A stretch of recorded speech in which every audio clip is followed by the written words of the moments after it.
From the studios of Atlantic Television Network in Port Harcourt, this is ATN International News. First, the headlines. Over 25 million suffer acute hunger. Trump to sign order closing education departments. Trump to reverse Federal Trade Commission firings. Colombia Finance Minister steps down after clash with President. Philippines officials defend Duterte's transfer to ICC. Trump, Zelensky pledged to end war in Ukraine. Prime Minister Vucevic formally resigns.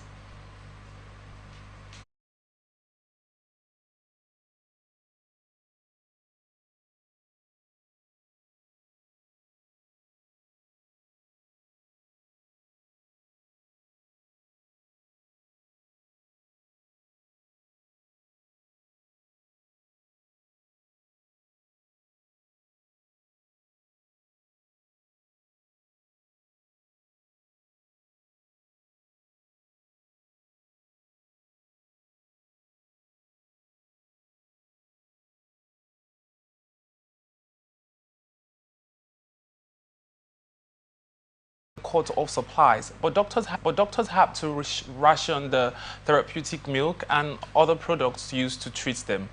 The war that erupted in April 2023 from a power struggle between Sudan's army and the paramilitary Rapid Support Forces RSF has created what the United Nations calls the world's greatest and most devastating humanitarian crisis.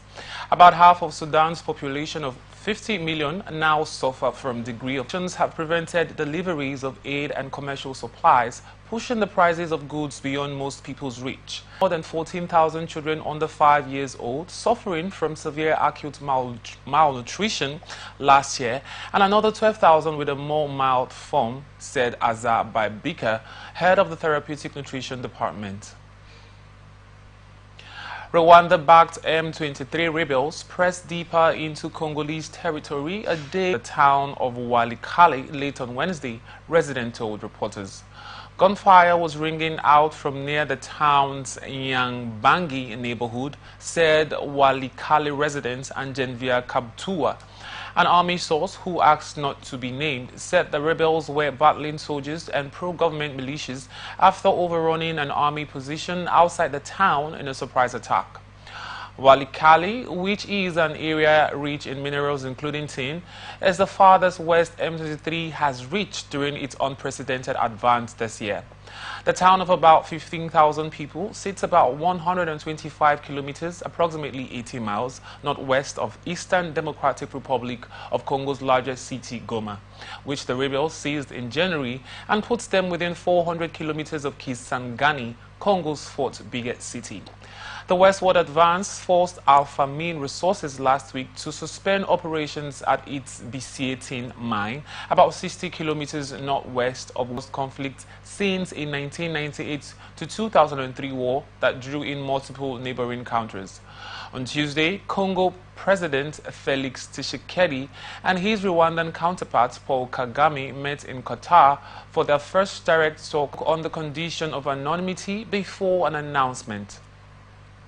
Trump has derided the Department of Education as wasteful and polluted by liberal ideology. However, finalizing its dismantling is likely impossible without an act of Congress, which created the department in 1979. A White House fact sheet said the order would direct Secretary Linda McMahon to take all necessary steps to facilitate the closure of the Department of Education and return education authority to the states, while continuing to ensure the effective and uninterrupted delivery of services, programs, and benefits on which Americans rely. The Trump administration has already been gutting the agency. Its workforce has been slashed in half, and there have been deep cuts to the Office for Civil Rights and the Institute of Education Sciences, which gathers data on the nation's academic progress. U.S. President Donald Trump's administration has detained an Indian man studying at Washington's Georgetown University and is seeking to deport him after deeming him a harm to U.S. foreign policy, the student's lawyer said on Wednesday. The U.S. Department of Homeland Security accused Badr Kansouri of ties to the Palestinian militant group Hamas, and said he had spread Hamas propaganda and anti-Semitism on social media, according to a statement it shared with Fox News. The DHS statement to Fox News, which was reposted by White House Deputy Chief of Staff Stephen Miller, did not cite evidence. It said Secretary of State Marco Rubio determined that Suri's activities rendered him deportable. Suri, who is living in the U.S. on a student visa and is married to an American citizen, has been detained in Alexandria, Louisiana, and is waiting a court date in immigration court, his lawyer said. Federal agents arrested him outside his home in Breslin, Virginia, on Monday night. The case comes as Trump seeks to deport foreigners who took part in pro-Palestinian protests against U.S. ally Israel's war in Gaza following an October 2023 Hamas attack. Trump's measures have sparked outcry from civil rights and immigrant advocacy groups who accuse his administration of unfairly targeting political critics. More than 2 dozen Democratic U.S. senators called on President Donald Trump on Wednesday to rescind his termination of the 2 Democratic members of the U.S. Federal Trade Commission. U.S. Senator Amy Klobuchar of Minnesota sent the letter to the White House asking for the reinstatement of Democratic Commissioners Alvaro Bedoya and Rebecca Kelly Slaughter, whom Trump fired on Tuesday. Senators Richard Durbin of Illinois, the ranking Democrat on the Judiciary Committee, and Maria Cantwell of Washington, the ranking Democrat on the Commerce Committee, were among the 28 signatories. Both Bedoya and Slaughter have said they plan to sue to reverse the firings. The FTC enforces consumer protection and antitrust laws and has a bipartisan structure in which no more than 3 of the 5 commissioners can come from the same party. The U.S. Supreme Court in 1935 upheld a law allowing the firing of FTC commissioners only for a good cause, such as neglecting their duties. The Trump administration has taken the position that the FTC is an executive branch agency and its commissioners have been unconstitutionally shielded from being fired at will by the president. Trump administration has suspended $175 million in funding to the University of Pennsylvania over its transgender sports policies. The White House said on Wednesday that its latest effort to force schools to fall in line with its policies. The Ivy League university, which made national headlines in 2022 when a transgender student athletes competed on its women's swim team, said it had not received any official notification of the post but became aware of it through media reports. The move follows an executive order signed last month by President Donald Trump banning transgender athletes from participating in female-only school sports. Critics say the directive infringed on the rights of a tiny minority of athletes, while supporters of the order say it will restore fairness in women's sports. It is important to note, however, that Penn has always followed NCAA and Ivy League policies regarding student participation on athletic teams, a university spokesperson told the media. After Trump's order, the NCAA, the governing body for U.S. collegiate sports, updated its rules to limit competition in female to cut federal funding to universities over a range of issues, including transgender rights, diversity, equity and inclusion programs, and pro-Palestinian campus protests over Israel's war in Gaza. Canada said on Wednesday that China had executed 4 of Canadian citizens on drugs smuggling charges earlier this year and strongly condemned Beijing's use of the death penalty. Foreign Minister Melanie Joy told reporters that all 4 had been dual citizens and said separately, the Canadian Foreign Ministry said that Robert Schellenberg, a Canadian man sentenced to death in 2019 for drug smuggling, had not been executed. Canada to China ties have been icy since 2018 when Meng Wanzhou, chief financial officer of Chinese telecoms firm Huawei, was detained in Vancouver at the Trump administration's request. China arrested 2 Canadians, announced tariffs on over $2.6 billion worth of Canadian agricultural and food products, retaliating against levies Ottawa slapped on Chinese electric vehicles and steel and aluminium products last year. In a statement, the Chinese embassy in Ottawa said Canada was making irresponsible remarks. China always imposed severe penalties on drug-related crimes and maintains a zero-tolerance attitude towards the drug problem, it said, without confirming that any executions had taken place. Brazil's central bank raised the interest rates by 100 basis points on Wednesday for the third consecutive time, sticking to previous guidance, and signaled a smaller rate hike at its next policy meeting as it monitors signs in a unanimous decision, meeting the expectations of all 37 economists polled by reporters. Flavio Serrano, chief economist at Banco BMG, said the central bank's communication reinforced his view that the pace of monetary tightening would slow by half at the next meeting. In the two monetary policy meetings held under his leadership so far, Galipolo has closely followed guidance set in December when Campos Neto was at the helm, which had penciled in 200 basis points of tightening in the year's first quarter.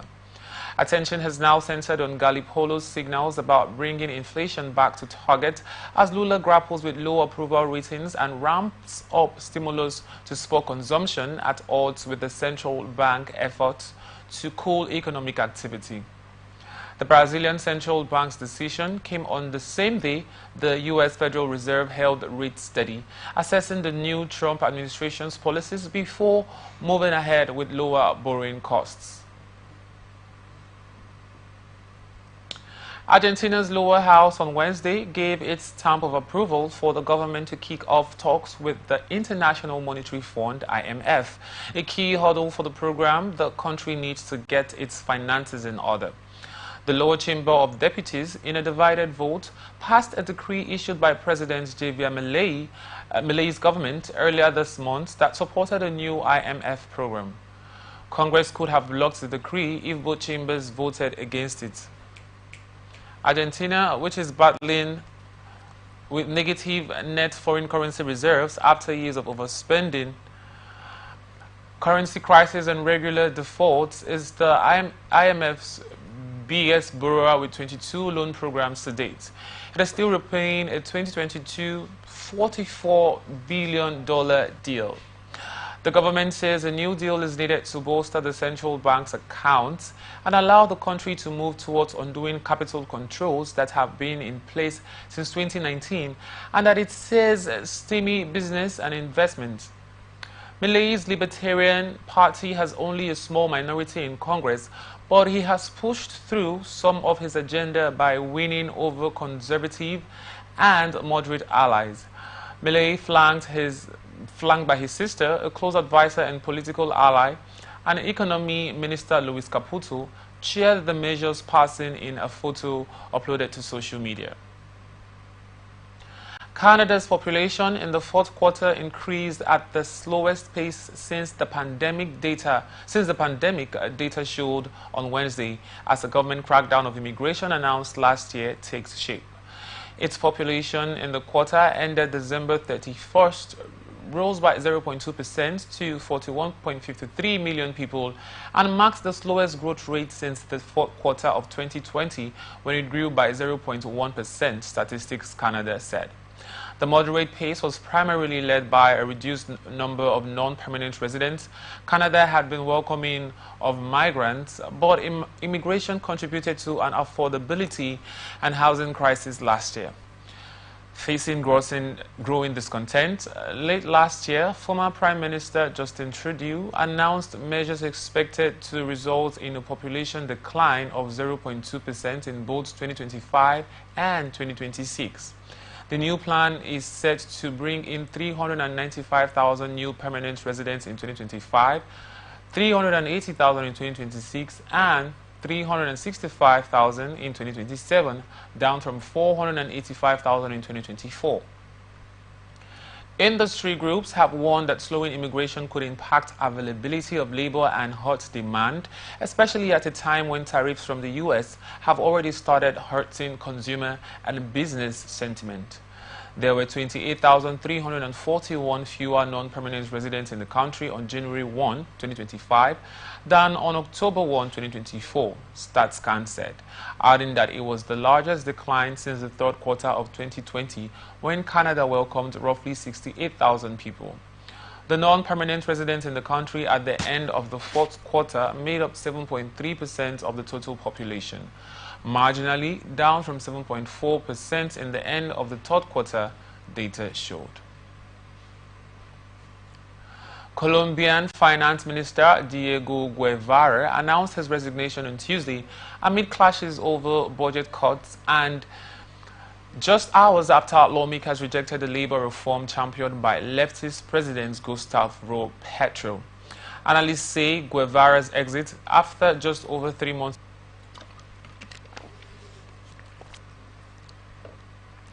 Guevara, who had a previous stint as vice finance minister, revealed his decision in a post on X, saying he had a calm and friendly conversation with Petro, but gave no reason why.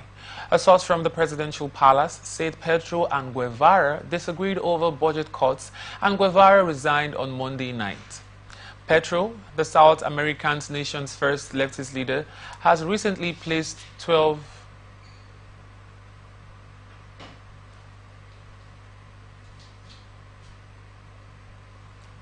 of his 19 ministers.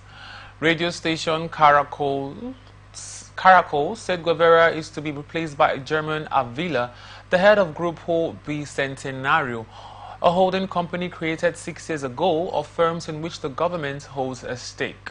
Avila may lack the experience to successfully manage public finances. However, Banco de Bogota wrote in a note. The constant changes in the cabinet and the profile of the incoming minister will increase political and economic instability, it said. Prime Minister Mark Carney on Tuesday said Canada would boost its military and security presence in the Arctic, a frozen and mineral-rich expanse that is of increasing interest to U.S. President Donald Trump. Carney, who was appointed last week and is expected to call an election within days, said Canada would work with Australia to build an early warning radar system that Ottawa first announced in 2022. Canada will also spend $420 million to allow the military to have a greater, sustained and year-round presence in the Arctic and will expand its training and deployment. We must invest in Canada's north to defend our sovereignty, Carney told reporters in Iqaluit, capital of the giant Nunavut Arctic territory. Trump, who is threatening to impose tariffs on Canada, often complains Ottawa does not spend enough on defense. Canada only has a handful of military bases and 2,000 local Inuit ranges to watch over a vast deserted frozen landscape that covers more than 4.4 million square kilometers. Trump has also often mentioned his interest in acquiring Greenland, citing its strategic location and mineral resources. We'll go on a short break, and when we return, we'll continue with the rest of the stories. Please stay with us.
forces role into what were considered civilian areas, including his flagship program of free meals for children.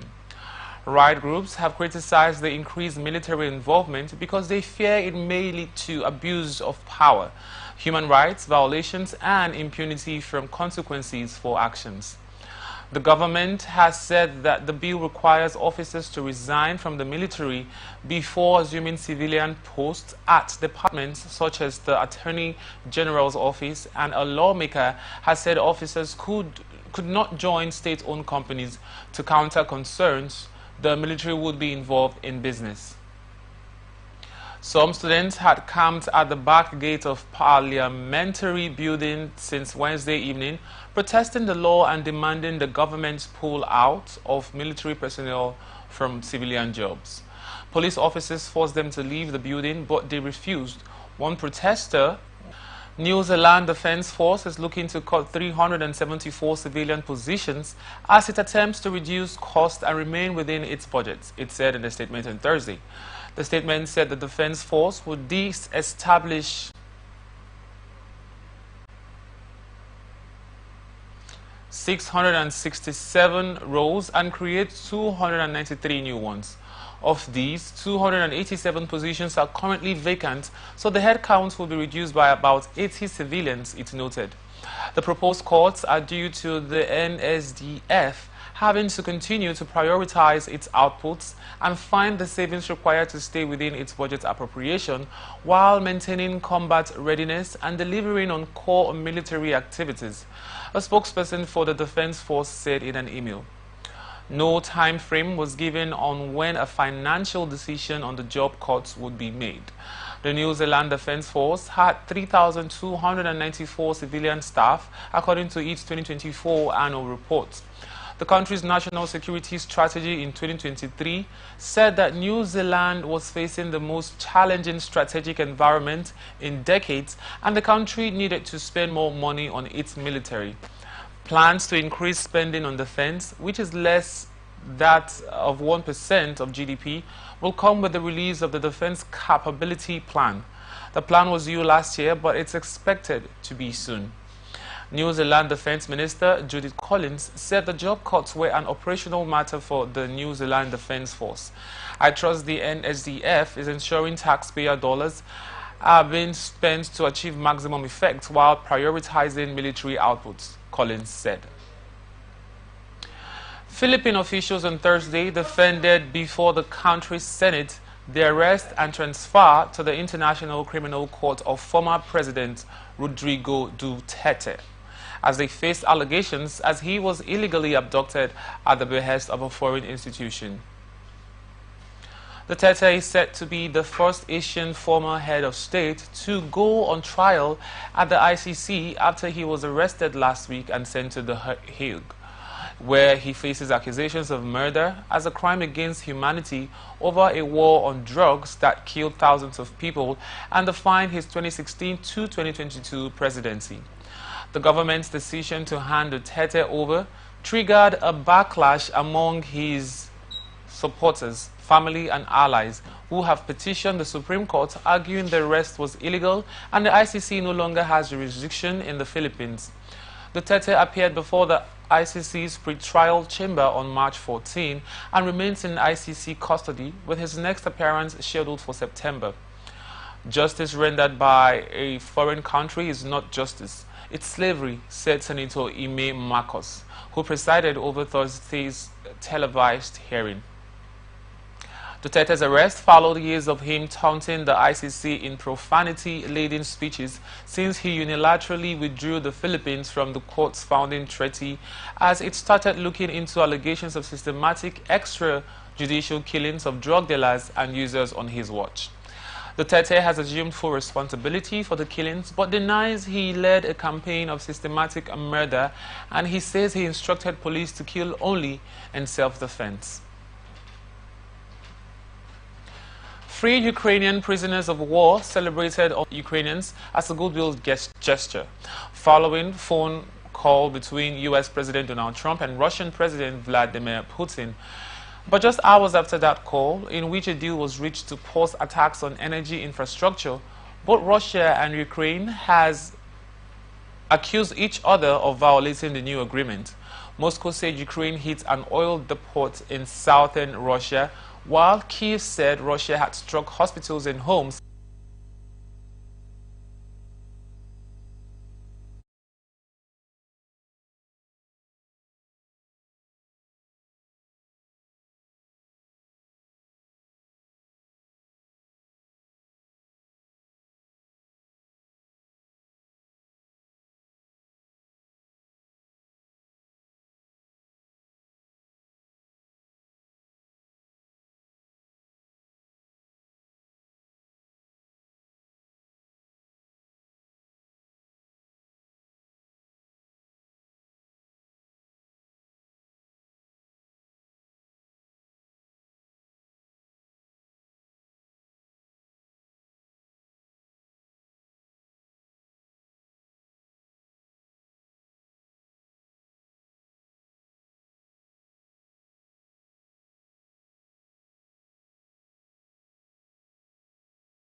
On the same day that Trump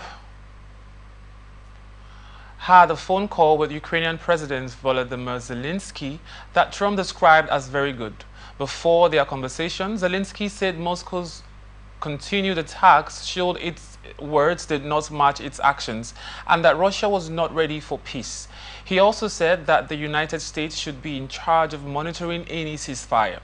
The hour-long call on Wednesday between Trump and Zelensky was their first conversation since an Oval Office meeting descended into a shouting match in late February.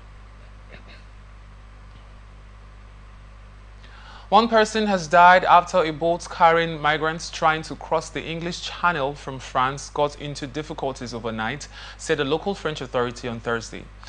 The French local authority responsible for the North Sea and English Channel regions said 15 people had been rescued and brought back in 2018, although Labour's political opponents say the government needs to do more. Pope Francis is no longer using an oxygen mask to breathe at night, and his health has improved, the vet is spending more than 1 month in the hospital.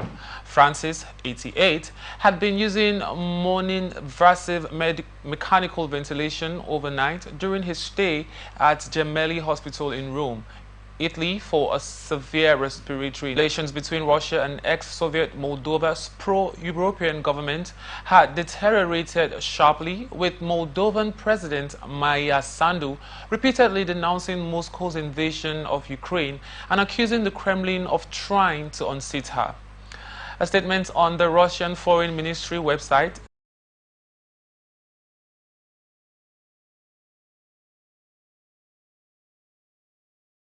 day deadline for the formation of a new government or the calling of a snap election.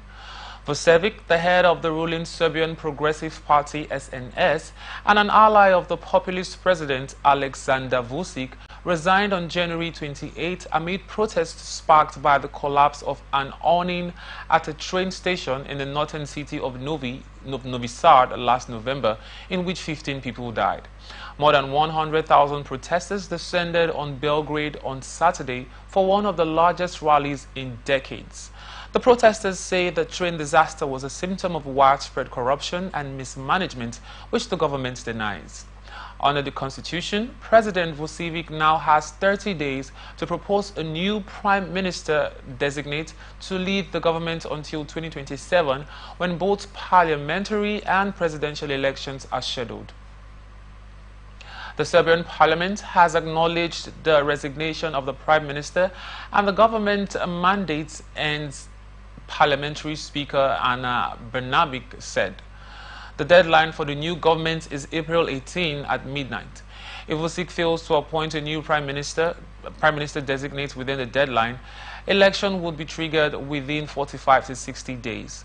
The parliament session that started on March 4 and had Vucevic's resignation as the last item on the agenda has been marred by violence. Sovereign Wealth Fund said on Thursday it had bought stakes in 2 real estate portfolios from Shaftesbury Capital and AXA Lifestyle Housing for a total amount of $1 billion, while subsidiaries of AXA will hold 60% ownership in the other portfolio. Completion of the deal with Shaftesbury Capital is expected in early April, while the agreement with AXA Lifestyle Housing is expected to be completed in the first quarter of this year, NBIM added. Police in India's northern state of Punjab detained hundreds of farmers and used bulldozers to tear down their temporary camps in a border area where they had protested for more than a year to demand better crop prices. The farmers had camped on the border with adjoining Haryana since last February, when security forces halted their march towards the capital, New Delhi, to press for legally backed guarantees of more state support for crops. Television images showed police using bulldozers to demolish tents and stages while escorting farmers carrying personal items to vehicles. Media said among the hundreds